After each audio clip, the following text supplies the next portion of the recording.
Hello and welcome friends, मैं दीप्ति। कल मैंने एक वीडियो बनाया था सब्ट्रैक्शन से रिलेटेड, जिसमें मैंने सिंगल डिजिट सब्ट्रैक्शन कैसे स्टार्ट करवाना है किंडरगार्टन के बच्चों को, इस बारे में बताया था। बहुत से पेरेंट्स ऐसा बोलते हैं कि सिंगल डिजिट सब्ट्रैक्शन बहुत आसान होता है।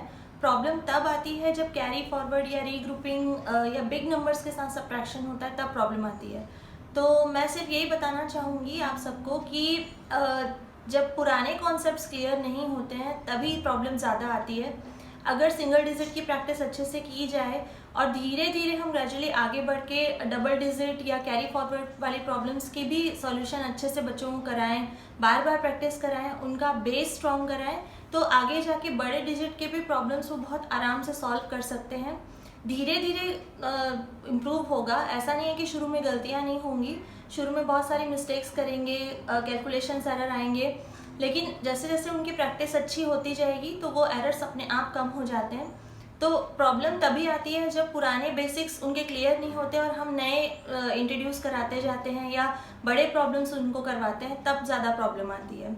तो आज का वीडियो है कैरी फॉरवर्ड या बिग नंबर्स के साथ कैसे बच्चों को डील कराना चाहिए उस से रिलेटेड। तो शुरू करते हैं फिर आज का वीडियो। तो जब हम सब्ट्रैक्शन कैरी फॉरवर्ड लेते हैं, यानी समझ लीजिए कि हम 10 से अगर बड़े नंबर्स लेते हैं, लेट से हमने 15 लिया, किस तरह की प्रॉब्लम्स आती हैं। पहले शुरुआत में हमको इस तरह की प्रॉब्लम्स बतानी है, जिसमें हम ये बच्चे को इस तरह से डील कराएंगे कि ये बिग नंबर है, ये स्मॉल नंबर है। तो 5 में से हम 3 को माइनस करेंगे तो यहाँ 2 और 1 को हमको एज इट इज़ कॉपी करना है। उसके बाद थोड़ा सा प्रॉब्लम को कॉम्प्लिकेट करिए, यहाँ पे उसको थोड़ा सा थिंकिंग लेवल आ जाएगा कि 5 में से 5 को हमको माइनस करना है तो 0 और 1 एज इट इज़। इसके बाद 15 में से यदि हम 6 को माइनस करते हैं तो यहाँ ये सिंगल डिजिट वाली चीज़ नहीं चलेगी, हमको दोनों लेके चलना पड़ेगा, क्योंकि 5 इज़ नॉट सफिशिएंट कि हम 6 को उसमें से माइनस कर सकें। स्मॉल नंबर में से हम बिग नंबर को माइनस नहीं कर सकते हैं, इसलिए हमको इस 1 को इस 5 के साथ लेके चलना पड़ेगा। यानी अब हमको 15 में से 6 को माइनस करना पड़ेगा। तो यहाँ पर आप उसको इस तरीके से लाइंस बना के सिखा सकते हैं। 15 लाइन इस तरह से आप बना लीजिए, 1 2 3 4 5 6 7 8 9 10 11 12 13 14 15।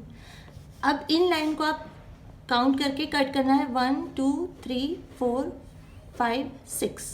तो ये 6 हट गए हैं, ये 6 हट चुके हैं। अब जो बाकी बचे हैं उनको काउंट करके सीधे यहाँ पे हमको लिखना है।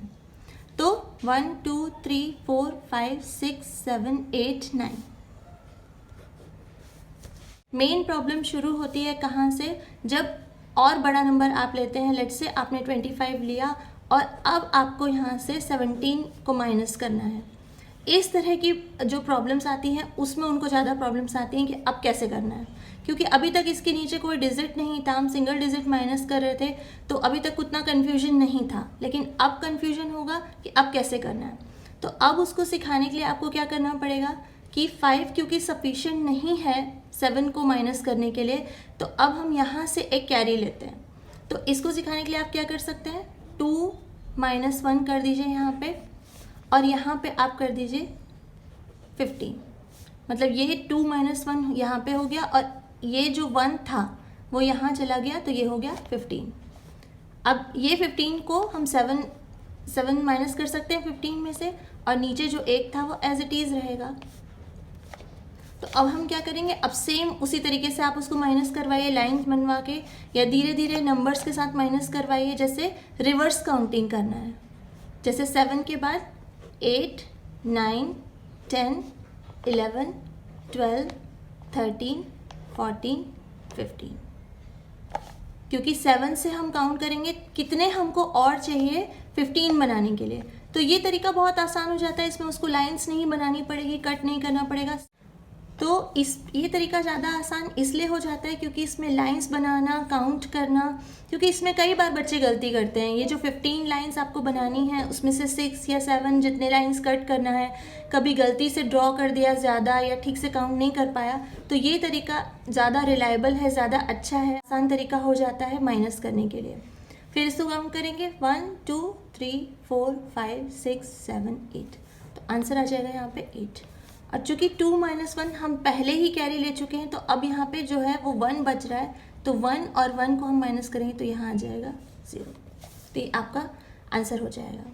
एक और प्रॉब्लम लेके समझते हैं इस चीज़ को।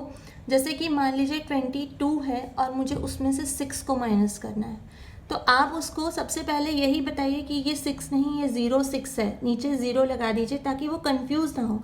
और इस तरह की चीज़ों में उसको बिल्कुल एक के नीचे एक लिखना सिखाइए, क्योंकि अगर ज़रा सा भी उसने इस डिजिट को डिस्प्लेस किया, यहाँ लिख दिया या यहाँ लिख दिया, तो फिर प्रॉब्लम हो सकती है, फिर उसको समझ में नहीं आएगा। सेम वही कॉन्सेप्ट लगाना है, यहाँ से एक डिजिट वो लेगा तो ये हो जाएगा 2 - 1। अब यही करना शुरू करिए, जैसे हमने पुराने प्रॉब्लम में उसको थोड़ा सा चेंज किया, अब उसको यहीं करिए तो अपने आप हो जाएगा।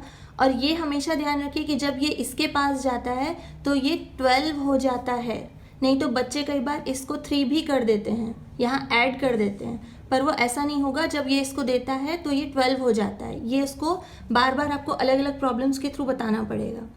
तो ये जब आप इसको ये प्रैक्टिस कराएंगे, जैसे कि ये यहाँ से जब कैरी देता है तो ये 12 हो जाता है, जब ये प्रैक्टिस में आ जाएगा तो वो अपने आप इसको 12, 13 इस तरीके से करेगा, नहीं तो वो यहाँ पे ऐड कर देगा, इसको 2 + 1 कर देगा, जो कि रॉन्ग हो जाएगा।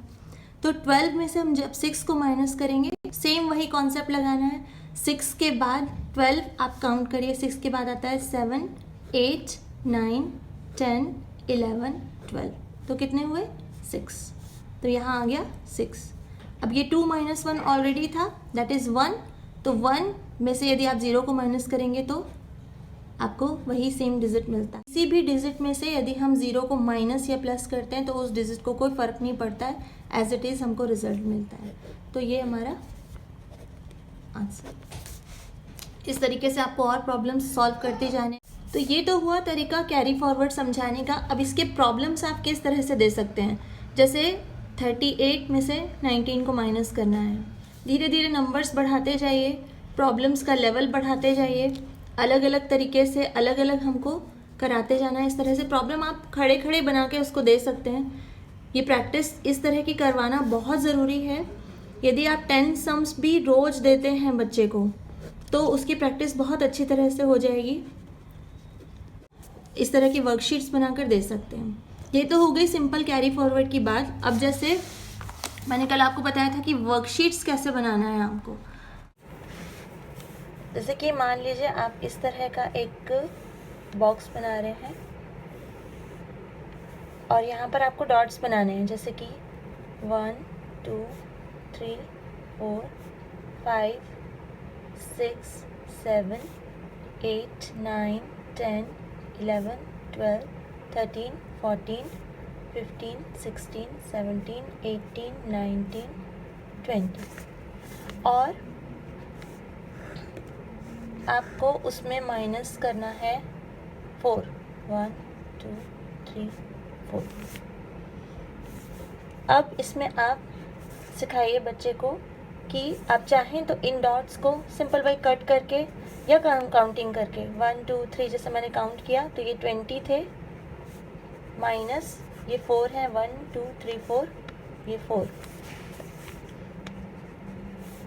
इसके बाद 20 में से 4 को माइनस करना है, तो आप उसको सिर्फ ये पिक्चर बना के दोगे, ये वाला जो पोर्शन है वो खुद करेगा, मतलब ये काउंट करेगा, 20 यहाँ लिखेगा, 4 यहाँ लिखेगा और कैलकुलेशन यहाँ करना शुरू करेगा।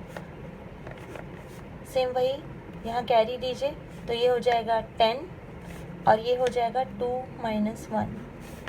तो यहाँ 10 में से 4 को माइनस करना है, that is 6।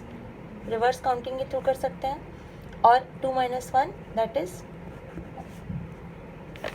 As it is. तो इस तरह की पिक्चर्स के साथ 20-25 तक आप बना सकते हो, उसमें कोई प्रॉब्लम नहीं है। जब उससे बड़ा नंबर आता है तब हमको क्या करना है, 20 से 50 तक के नंबर्स के लिए कराना है। तो आप कैसे कर सकते हैं, इस तरह का ग्रिड बनाइए, कोशिश कीजिए कि ये 10 का एक ग्रिड बने, जैसे 1, 2, 3, 4, 5, 6, 7, 8, 9 और 10। तो ये 10 का एक ग्रिड बन गया। फिर तो जैसे अप टू 50 मतलब 20 से 50 तक के बीच का जो कैलकुलेशन है उसके लिए ग्रिड वाला जो मेथड है वो बहुत ही सक्सेसफुल है, क्योंकि इसमें आपको पता होता है कि आप जैसे एक स्लॉट में आप 10 ग्रिड्स बना दिए तो 10 + 10 + 10 30 हो गया, 30 + 3 तो 33 ये प्रॉब्लम में भी आ गया। माइनस मुझे करना है 12, तो मैंने यहाँ पे एक ग्रिड बना दिया, उसमें मैंने 2 और ऐड कर 1 2 3 4 5 6 7 8 9 10 11 12। अब आपको यहाँ पे 12 माइनस करने हैं, तो आप सीधे पहले तो ये 10 को कट कर देंगे, उसके बाद 11 12। अब जो बचे हैं उसको काउंट करना आसान है क्योंकि ये 10 का ग्रिड है, तो 10 + 10 = 20 एंड दिस वन इज 21। तो ये 21 ग्रिड के अलावा कैलकुलेशन से भी आना चाहिए। जैसे 3 में से 2 को माइनस करेंगे तो 1 और 3 में से 1 को माइनस करेंगे तो 2।